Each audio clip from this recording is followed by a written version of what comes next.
நான் ஒரு 90s kids. எங்கெல்லாமோ பொண்ணு பார்த்தாச்சு, ஒரு பொண்ணு கூட சிக்க மாட்டேங்க கல்யாணத்துக்கு. எத்தனையோ ஜோசியரை பார்த்தேன், சரியா சொல்லல.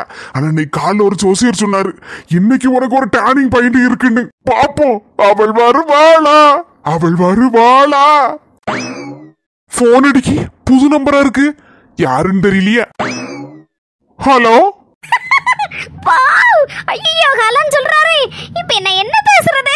போனை எடுக்க மாட்டாருன்னு நினைச்சேன். இப்ப பார்த்தா போனை எடுத்துட்டு ஹலோன்னு வேற சொல்றாரு. ஐயோ, என்னடா பண்றது? இப்ப என்ன பேசுறது? ஒரே குழப்பமா இருக்கு. சரி, ஏதாவது பேசு. ஹலோ, யார் நீங்க? நான் தான் பேசுறேன். ஐயோ, ஜோசியர் சொன்ன மாதிரி இன்னைக்கு டேர்னிங் பாயிண்ட் தான். ஒரு பொண்ணுல பேசுது. விட்டுறாத, இதான் சான்ஸ். நான் தான் சொன்னா எப்படி தெரியும் எனக்கு? என்ன டியர், கொஞ்சம் நாள் கூட நம்ம பாத்துக்கிட்டோம், என்ன இப்படி பேசுறீங்க? பாத்துக்கிட்டோமா? என்னவா யாருன்னு தெரியலையே. சரி, யாரா இருந்தா நமக்கு எப்படி ஒரு பொண்ணு கிடைச்சா சரிதான்.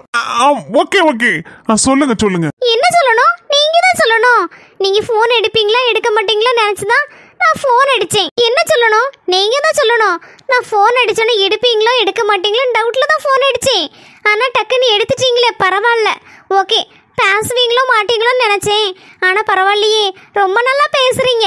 உங்க வாய்ஸ் என்ன நேர்ல கேட்கும்போது கொஞ்சம் டிஃபரெண்டா இருந்துச்சு, இப்ப கொஞ்சம் கனத்த குரலா இருக்கிற மாதிரி இருக்கு. 2-3 நாளா கொஞ்சம் ஜலதோஷம், அதான் கொஞ்சம் குரல் மாறி இருக்குன்னு நினைக்கிறேன். அது இருக்கட்டும், இந்த போன் நம்பரை யார் கொடுத்தா?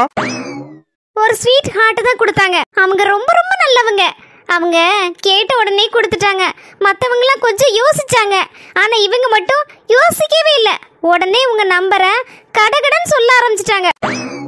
யார் அந்த புண்ணியவா இல்லன்னா புண்ணியவதி? உங்களுக்கு ரொம்ப ரொம்ப தெரிஞ்சவங்க தான். உங்களுக்கு கிட்டத்தட்ட சிஸ்டர் மாதிரி. அந்த ஸ்வீட் ஹார்ட்டோட பேரு நாலுமுடி. நாலுமுடியா?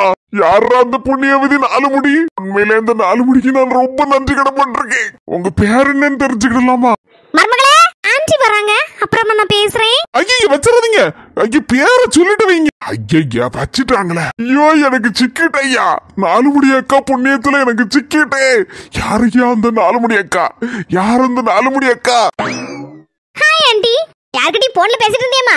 ஆமா ஆன்ட்டி, உங்க பையன் கிட்ட தான். என்ன ஆன்ட்டி யோசிக்கிறீங்களா? என்ன கண்ட உடனே தெரிச்சு ஓடினாரு, இப்ப போன்ல எப்படி பேசினாருன்னா? எடி புஷ்பா, பாத்தியாடி மர்மம் என்ன சொல்லுதான்னு? இக்க நான் வரும்போது கேட்டுட்டு தான் வரேன். என்னக்க நடக்குங்க? எல்லாம் நல்லதாட்டி நடக்குடி.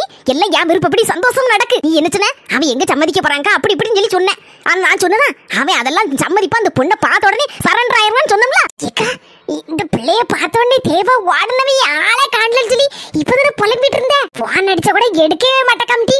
எங்க போறான்னு தெரியலன்னு சொல்லி கண்ணீர் வெடிச்சிட்டு கிடந்தேன். அது கொஞ்சம் முன்னால. இப்ப நிலைமையே வேற. வேற கருக்கல ஆக போதுல. சரி, மருமலை கூட்டு போகண்டா இங்க வந்தேன். இங்க பார்த்தா எனக்கு சந்தோஷம் தாங்க முடியல. உச்சி முழுக்க அப்படியே ஐஸ் கட்டி தூக்கி வச்ச மாதிரி இருக்கு. நானும் முதல்ல அப்படி நினைச்சேன். இவ்வளவு பார்த்தானே தெரிச்சு போடதானே பையன் கடைசியில் நம்மள காரியத்தை கவுத்து விட்டுருவானோ, நம்மள தெருல இழுத்து விட்டுருவானோ, அசிங்கப்பட்டு பேரப்படாதே நினைச்சேன். ஏன் தெரியுமா? மதுரை ஊர்ல ஏகப்பட்ட சொந்தக்கார சொக்கார கிடக்கா என் மாப்பிளைக்கு. எல்லாவளும் எங்கன்னு கண்டாலே கரிச்சு கொட்டுதாவோ. அவளுக்கு என்ன ஒத்த மௌனம் வச்சிருக்கா. ஒத்த மௌனம் நல்ல பையலா பெத்து வச்சிருக்கா. அவனால முன்னேறிட்டேன்னு சொல்லி ஊர் முழுக்க ஒரே கூப்பாடு, சுத்தி சூழ ஒரே பொறாம. அதனாலதான் பூச விட்டு சொந்தக்கார சொக்கார எல்லாரும் கிடக்கட்டுன்னு சொல்லிட்டு அங்க விட்டுட்டு இங்க மரம் வந்து கல்யாணத்தை முடிக்கணும்னு நினைச்சேன். இவன் தெரிச்சு போனதை பார்த்து எனக்கு அடி வயிறே கலங்கிட்டு ஒரு நிமிஷத்துல. ஆனா இப்போ என் மர்மம் சொல்லதை கேட்டோன்னே பெத்த வயிறு அப்படியே குளிர்ந்து போச்சுட்டி. சந்தோஷத்தை தலைகால புரிய மாட்டுக்கு. இவ்வளவு கண்டன 8 குட்டிக்காரன் அடிச்சு ஓடின பையன் என்னன்னு பேசலான்னு தெரியலையே போன்ல. வாய பழக்காத, வாய மூடு. இவட்ட கேளு, போன அவன் போட்டானா இல்ல இவ போட்டாளான்னு கேளுக்கா. நம்பர் எப்படி கிடைச்சது தெரியல ரெண்டு பேருக்கும். இருட்டி, என் மரமட்ட கேக்கே அவன் எல்லாத்தையும் அளவோல சொல்லியிருந்தா. எதையுமே என்கிட்ட மறைக்க மாட்டே கட்டி. அதான் எனக்கு ரொம்ப பிடிச்சிருக்கு பாத்துக்கா. சரி கேளு. என் மர்மல, நீ என் மவனுக்கு போன் போட்டியா இல்லனா என் மவன் உனக்கு போன் போட்டானாமா? நான் தான் ஆண்டி. அவர் பேசாம ஓடணும்னு எனக்கு கொஞ்சம் மனசு சங்கடமா போச்சு. சரி, ஃபோன் போட்டு என்ன ஏதுன்னு கேட்கலாமே, எனக்கு பிடிச்சிருக்கா பிடிக்கலையான்னு கேட்கலான்னு நினைச்சேன். சரி, ஃபோன் நம்பர் வேற இல்ல, உங்ககிட்ட கேட்கறதுக்கு எனக்கு ரொம்ப ஷையா இருந்துச்சு. ஷையா? என்ன ஒரு மாதிரி சொல்லுதா? ஐயோ ஆண்டி, அது ஷை இல்ல, ஷை. ரொம்ப வெக்கமா இருந்துச்சு, ஒரு மாதிரி இருந்துச்சு. அட நல்ல பிள்ளை, என்கிட்ட கேட்டல என் மோ நம்பரை உடனே தந்திருப்பேனே. ஒரு ஸ்வீட் ஹார்ட் எனக்கு நம்பர் கொடுத்தாங்க ஆண்டி. நல்லா இருக்கா? யார் பத்து பிள்ளையா? என் மோ நம்பரை உனக்கு கொடுத்து உதவி செஞ்சிருக்கலாமா? அவன் நல்லா இருக்கா, குடும்பமும் நல்லா இருக்கா. யாருமா அது? ரொம்ப நல்லா அக்கா, ஃபோர்ஹர் அக்கா தான் உங்க பையனோட நம்பர் கொடுத்தாங்க. பாவி மக குடிய கெடுத்து விட்டல. 4 மணி சும்மா இருக்க மாட்டாளம்மா. எதுக்கு அந்த பையன் நம்பர் இவட்ட கொடுக்க? கடைசில கதையே மாறி போச்சே. எங்க அக்காக்கு இது போதுமே. அப்படியேமா 4 மணி வசந்தியா? ஐயோ, ரொம்ப நல்ல பிள்ளையா இருக்கல. நானும் என்னவோ எதெல்லாம் நினைச்சேன். பாரு மருமல, அவ தலைமையில தான் உங்க கல்யாணமே நடக்க போகுது. Wow, super aunty. கேட்கறதுக்கும் சங்கடமா இருக்கு. என் மொபைல் பான் பட்டதுக்கு எடுத்து பேசினானம்மா. என்ன ஆண்டி பேசினார் ஆண்டி? இது போதுமே எனக்கு. கேட்டி பாத்தியாடி இந்த பயல கல்லூரி மங்க மாதிரி இருந்துகிட்டு சும்மா என்ன பேச்சு பேசிருக்கான் பாத்தியாடி? நேர்ல கண்டா ஓடவும் இப்ப போன்ல எப்போ எவ்வளவு நேரம் பேசிருக்கேன் தெரியுமா? ரொம்ப நேரம் பேசின மாதிரி இருந்து. நான் யாருக்கிட்டே பேச போலுக்குன்னு நினைச்சுதான் அந்த வாங்கிட்ட வெளியில உட்காந்து பேசிட்டு இருந்தேன் பாத்துக்கா. யாருக்கு மனசுல என்ன இருக்குன்னு யாரு கண்டா இந்த பயல நம்பவே கூடாது. நீ நாளைக்கு பட்டு எடுக்க போயிருந்தேன்னா இன்னும் 2-3 நாள் கல்யாணத்தை வச்சு விடணும். நம்ம ஊர்ல வந்து ஊருக்கு இந்த மாதிரி லெட்டர்லாம் அடிக்காண்டாம்லட்டி, ஊருக்கு வெத்தலை பார்க்க வச்சா போதும்லட்டி. ஆமாக்கா இடி கற்கலாயிட்டு என் மருமகளை கூட்டு போறேன்னா ஏக்கா ஒரு நிமிஷங்க நான் வாயேன். இடி எதுவா இருந்தாலும் உடச்சு சொல்லிட்டி. தேவாவும் அதே வீட்டுலதான் இருக்கா. இப்ப இந்த பிள்ளையும் உன் வீட்டுக்கே கூட்டிட்டு போறேன்டா. 4 பேர் 4 விதமா சொல்ல மாட்டாளக்கா அதுவும் இந்த ஊர்ல. அப்படி சொல்லிடியோ அதுவும் சரிதான். ஒரு 4-5 நாள் தானே, அதுக்குள்ள கல்யாணம் முடிஞ்சிடும். அது வரைக்கும் என் மோவி இங்க இருக்கட்டு, என் மருமகளை எங்க வீட்டுக்கு கூட்டு போறேன். இவ என்ன சொன்னாலும் மறுபடியும் என்னத்தையாவது ஒண்ணு சொல்லிட்டு கிடக்கால. எங்க இருந்து இவ பார்வா போல இருக்கு. இதுக்கு மேல பேசுறதுக்கு ஒண்ணுமே இல்ல. நேரம் வர ஆயிட்டு போயிட்டு வரேன்னா மருமலை நைட்டியை மாத்திட்டு வேற ஏதாவது துணி போட்டு வாயா. என்னதான் இருந்தாலும் மாமியார் வீட்டுக்கு வரப்பறையில முத. சரிங்க ஆண்டி, ட்ரெஸ் மாத்திட்டு வரேன், கொஞ்சம் வெயிட் பண்ணுங்க. சரிம்மா வெளியில நிக்கேனா. நம்ம எதிர்பார்த்த மாதிரியே 1 வீக்ல மேரேஜ். டாடி இப்ப ரெஸ்ட் எடுத்துட்டு இருப்பாங்க. கொஞ்ச நேரம் கழிச்சு கரெக்டா போன் அடிச்சு சொல்லிடணும். அப்பவே கேட்டாங்க எப்ப மேரேஜ்னு. தேவா என்னண்ணே? தேவா ஒண்ணு கவலைப்படாத, எங்க பிளான் படி உனக்கும் யாழ் நிக்கும், கச்சிதமா கல்யாணத்தை முடிக்கும். நீங்க எப்படி சொல்லுதீங்க? நடக்க காரியத்தை பத்தி இல்லக்கா, எங்க அம்மா பாருங்க என்ன பண்ணி வச்சிருக்காங்கன்னு. என்ன சொல்ல எனக்கு ஒண்ணுமே புரியல. ஏவா எந்த பிரச்சனையும் இல்லாம கல்யாணம் முடிஞ்சதால ஒரு சுவாரஸ்யம் இருக்காது. 4 அடிதடி 5-6 மண்டவடப்பு 7-8 காயம், இந்த மாதிரி ஒரு கலவரத்தோட கல்யாணம் முடிஞ்சா கொஞ்சம் நல்ல சுவாரஸ்யமா இருக்கும். பாவி மக்கா ஊர் கலவரத்தை உண்டு பண்ணிடுவா போல இருக்க ஒரே நிமிஷத்துல.